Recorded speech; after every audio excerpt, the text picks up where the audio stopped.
Ils étaient le couple qui a enflammé Hollywood, une romance audacieuse qui défiait les conventions avec un écart d'âge de 15 ans, mêlant glamour, passion et rébellion. Mais derrière les flashs des paparazzi et les sourires éclatants sur les tapis rouges, Demi Moore et Ashton Kutcher cachaient une vérité sombre, une vie brisée par une fausse couche tragique, des trahisons publiques humiliantes, des luttes contre l'addiction et une quête désespérée pour sauver un amour voué à l'échec. À 62 ans, Demi Moore brise enfin le silence, révélant les blessures que nous soupçonnions tous, une douleur que la gloire n'a jamais pu apaiser. Ashton Kutcher, jadis l'enfant chéri d'Hollywood, voit sa réputation s'effondrer sous le poids de scandales, d'amitiés controversées et d'erreurs du passé qui ressurgissent dans un monde impitoyable. Leur histoire est une saga épique de passion dévorante, de pertes déchirantes et de rédemption, où l'amour se heurte à la cruauté de la célébrité, où la résilience triomphe des trahisons, et où une femme renaît des cendres de ses combats. Plongé dans un récit dramatique, poignant et profondément inspirant, qui dévoile les blessures cachées d'un couple légendaire et les leçons universelles qu'il nous laisse sur la force face à l'adversité. Avant de commencer, si cette histoire vous touche et que vous voulez découvrir d'autres récits qui parlent à l'âme, prenez une seconde pour liker cette vidéo, vous abonner à la chaîne et la partager avec vos proches. Votre soutien nous permet de continuer à raconter ces vies qui résonnent dans nos cœurs. En mai 2003, Demi Moore, alors âgée de 40 ans, franchit la porte d'une suite d'hôtel à New York pour un dîner informel entre amis. Star établie d'Hollywood, connue pour des films comme Ghost et G.I. Jane, elle sort d'un divorce douloureux avec Bruce Willis et traverse une période d'introspection, cherchant à redéfinir son identité après des années sous les feux de la rampe. Ashton Kutcher, 25 ans, est une étoile montante, propulsé par le succès de Dead 70's Show. Charismatique, insolent, il incarne une jeunesse insouciante, loin du monde sophistiqué de Demi. Leurs univers semblent inconciliables, elle, une icône dans la quarantaine, mère de 3 filles, lui, un acteur en pleine ascension, célibataire et libre. Pourtant, lorsque leurs regards se croisent ce soir-là, une étincelle jaillit, balayant tout le reste. C'était comme si plus personne d'autre n'existait, confiera Demi dans ses mémoires Inside Out, 2019. Ils passent la nuit à parler, partageant leurs souvenirs d'enfance, leurs blessures, leurs rêves. Le lien est immédiat, magnétique, presque irréel. Il y avait une aisance, un confort profond et une électricité indéniable, dira-t-elle pour l'écart d'âge de 15 ans, loin de les freiner, semble dissoudre les barrières. Quelques semaines plus tard, ils sont aperçus à Miami, lors d'un double rendez-vous avec Sean, P. Diddy, Combs et Kim Porter. Les témoins décrivent un moment romantique, un baiser échangé à la sortie d'un restaurant, sous les regards curieux, scellant leur passion naissante. Ashton s'intègre rapidement dans la vie de Demi, nouant une relation chaleureuse avec ses 3 filles Rumé, Scout et Tallulah issues de son mariage avec Bruce Willis. Il rencontre même Willis, qui l'accueille avec une bienveillance surprenante, formant une dynamique familiale moderne. 2 mois après leur rencontre, Ashton fait sa demande lors d'un pique-nique de minuit sur une plage de Santa Barbara. Des pétales de rose forment les mots « Marim » sur le sable, et il offre une bague en diamant de 5 carats, estimée à $250 000. C'était comme un conte de fées, confiera un proche à People. Ils emménagent ensemble à Beverly Hills, dans une maison élégante où les rires des filles résonnent, et fondent Catalyst Film, une société de production, devenant un couple puissant à la fois dans leur vie personnelle et professionnelle. En 2005, leur complicité éclate au grand jour. Ashton co-anime Saturday Night Live, et Demi fait une apparition mémorable dans son monologue, grimée en vieille dame, plaisantant avec autodérision sur leurs différences d'âge. Le public rit, charmé par leur humour et leur alchimie. En septembre de la même année, ils se marient lors d'une cérémonie kabbalistique intime dans leur maison de Beverly Hills, entourés d'une centaine d'invités, dont Bruce Willis, qui, ému, verse quelques larmes. C'était un mariage magnifique, d'une simplicité touchante qui reflétait leur authenticité, raconte un ami à People. Un autre ajoute, il y avait tant d'amour dans la pièce, une énergie presque palpable. Ashton embrasse son rôle de beau-père avec un dévouement sincère. Il fait des tresses aux filles, assiste à leur récital scolaire, suit des cours de parentalité pour mieux comprendre son rôle. L'amour ne se divise pas, il grandit, dira-t-il dans une interview. Avec Bruce Willis, ils forment une équipe improbable mais unie, déterminée à offrir le meilleur à Rumé, Scout et Tallulah.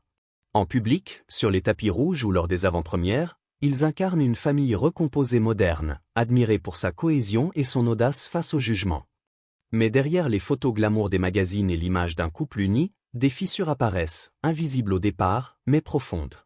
En 2005, peu après leur mariage, Demi tombe enceinte à 42 ans.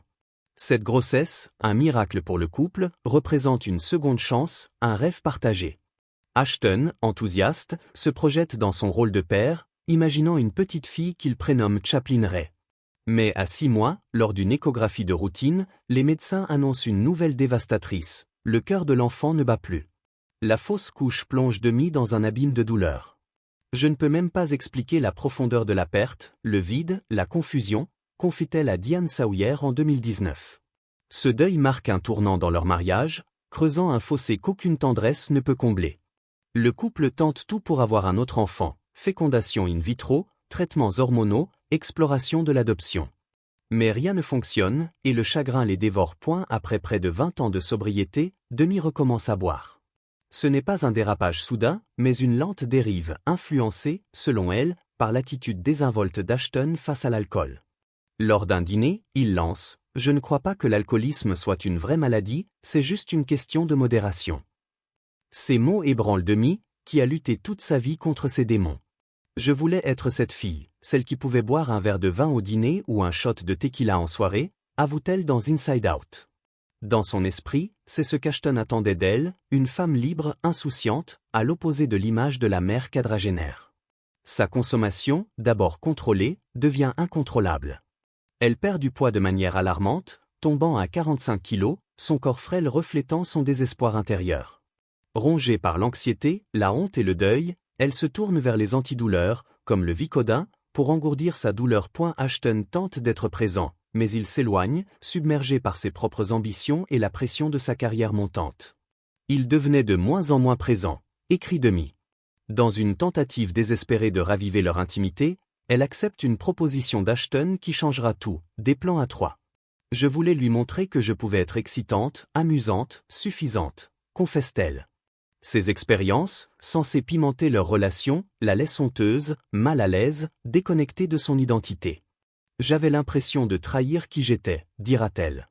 Ce qu'elle faisait au nom de l'amour, se plier au désir d'Ashton, entrer dans un moule qui ne lui ressemblait pas ou l'éloigne d'elle-même. Chaque compromis, chaque nuit partagée avec une tierce personne, creuse un vide plus profond. C'était une erreur, une énorme erreur, admet-elle, la voix brisée par le regret. En 2011, les rumeurs d'infidélité éclatent, brisant le fragile équilibre du couple. Lors d'un voyage à San Diego, Ashton aurait passé la nuit avec Sarah Leal, une jeune femme de 22 ans. Une alerte Google alerte Demi, qui confronte Ashton. Il avoue immédiatement, sans détour. J'avais l'impression de ne plus pouvoir respirer, raconte-t-elle sur Good Morning America. Peu après, elle découvre une autre liaison avec Britney Jones, 21 ans. Ashton justifie ses actes en invoquant les plans à 3, arguant que les limites de leur mariage étaient devenues floues. Pour Demi, c'est une trahison double, personnelle, car il a brisé leur confiance, publique, car les tabloïds s'emparent de l'histoire, la transformant en spectacle. Les gros titres dissèquent son âge, ses rides, son rôle de femme plus âgée dans un couple controversé. Chaque commentaire, chaque blague sur les plateaux télé, alimente ses insécurités, la ramenant à des traumatismes d'enfance où elle se sentait indésirable. Et sa dépendance s'aggrave. L'alcool, les antidouleurs et, en janvier 2012, une crise liée à l'inhalation de protoxyde d'azote et de cannabis synthétique lors d'une fête, l'amène à l'hôpital. Cet incident, largement médiatisé, choque le public. Demi, autrefois l'actrice la plus puissante d'Hollywood, semble s'effondrer. Ses filles, Rumé, Scout et Tallulah, s'éloignent, les tensions devenant si fortes qu'elles envisagent, selon certaines sources, une injonction pour limiter les contacts avec leur mère. J'étais déconnecté de moi-même, avoue Demi. Son amour pour Ashton, qu'elle décrit comme une addiction, l'a consumé. C'était plus dévastateur que n'importe quelle drogue, car cela m'a poussé à trahir mon essence, confie-t-elle. La société, cruelle envers les femmes plus âgées en couple avec des hommes plus jeunes, transforme sa douleur en caricature, faisant d'elle une cible facile pour les critiques. En novembre 2011, après 6 ans de mariage, Demi et Ashton annoncent leur séparation. « Je suis rempli d'une profonde tristesse et le cœur lourd », déclare Demi dans un communiqué. En tant que femme, mère et épouse, il y a des valeurs et des engagements que je considère comme sacrés, et c'est dans cet esprit que j'ai choisi d'aller de l'avant. Ashton, plus sobre, admet « Je chérirai toujours le temps passé avec Demi. Le mariage est l'une des choses les plus difficiles au monde, et parfois ça échoue. La séparation, bien que publique, n'est que le début d'un long combat. Sans contrat prénuptial, le divorce devient une bataille juridique complexe. Demi réclame une pension alimentaire et une part des revenus d'Ashton, estimée à 24 millions de dollars en 2011 grâce à Two and a Half Men, 750 000 dollars par épisode, et ses investissements dans des entreprises comme Airbnb et Uber. Ashton, devenu un investisseur tech avisé, a également signé un partenariat lucratif avec Lenovo. Pendant plus d'1 an, les avocats des deux camps négocient âprement. Les discussions ont été longues et tendues, surtout sur les revenus qu'Ashton a générés pendant leur mariage, confie une source au New York Post. En décembre 2012, Ashton dépose officiellement la demande de divorce, et Demi répond 3 mois plus tard, exigeant des frais d'avocat et une compensation financière. La fortune personnelle de Demi, estimée à 150 millions de dollars, ne l'empêche pas de revendiquer une part équitable des gains d'Ashton, acquis en partie grâce à leur partenariat. En novembre 2013, le divorce est prononcé à Los Angeles, Ashton acceptant de verser une somme conséquente pour clore le chapitre. Ce règlement, bien que discret, marque la fin d'une union qui avait fasciné le monde, mais laissé des cicatrices profondes. Après le divorce, Ashton semble rebondir rapidement. En 2014, il se fiance à Mila Kunis, sa partenaire de Det 70s Show, et ils accueillent leur fille Wyatt la même année. Ils se marient en 2015 et leur fils Dimitri naît en 2016. Ashton diversifie ses activités, cofondant Torn, une organisation luttant contre l'exploitation sexuelle des enfants, une cause qu'il soutenait déjà avec Demi. Professionnellement, il passe de star de sitcom à entrepreneur tech, investissant dans des géants comme Airbnb, Uber et Spotify. Son image de philanthrope et d'homme d'affaires semble sceller une rédemption hollywoodienne. Mais en 2023, cette façade s'effrite. La condamnation de Danny Masterson, ami proche et costar de Det 70s Show, pour viol sur 2 femmes, marque un tournant. Sentencé à 30 ans de prison, Masterson reçoit le soutien d'Ashton et Kunis, qui rédigent des lettres au tribunal, décrivant leur ami comme honnête et généreux. Ashton écrit « En 25 ans, je n'ai jamais vu Danny mentir. C'est un être humain d'une intégrité remarquable. » La réaction publique est immédiate et brutale. Comment le cofondateur de Torn peut-il défendre un violeur condamné? La polémique s'intensifie lorsque ressurgissent des extraits d'interviews.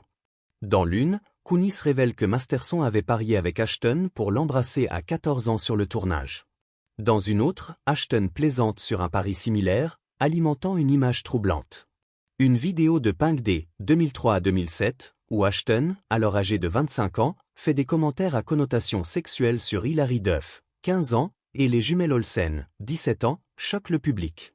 C'est l'une de celles qu'on attend tous qu'elle ait 18 ans, lance-t-il, une remarque désormais jugée inacceptable. Son amitié avec Sean Diddy Combs, inculpé en 2024 pour trafic sexuel, proxénétisme et racket, ajoute au scandale. Les deux hommes partageaient une relation étroite, assistant ensemble au célèbre White Party de Diddy. En 2019, Ashton parlait encore de leur amitié avec affection, évoquant des soirées à regarder du football. Ces liens, autrefois anodins, deviennent compromettants dans un climat de responsabilité accrue. Ashton et Kunis publient une vidéo d'excuses pour leur lettre en faveur de Masterson, mais leur ton robotique et leurs mots préparés aggravent la crise. C'est un électrochoc, confie une source à In Touch Weekly. Ashton, jadis perçu comme un farceur inoffensif, fait face à un monde qui ne pardonne plus les erreurs du passé. À 62 ans, Demi Moore renaît de ses cendres. Dans Inside Out, elle livre une confession brutale sur sa fausse couche, ses addictions, les trahisons d'Ashton et son chemin vers la guérison.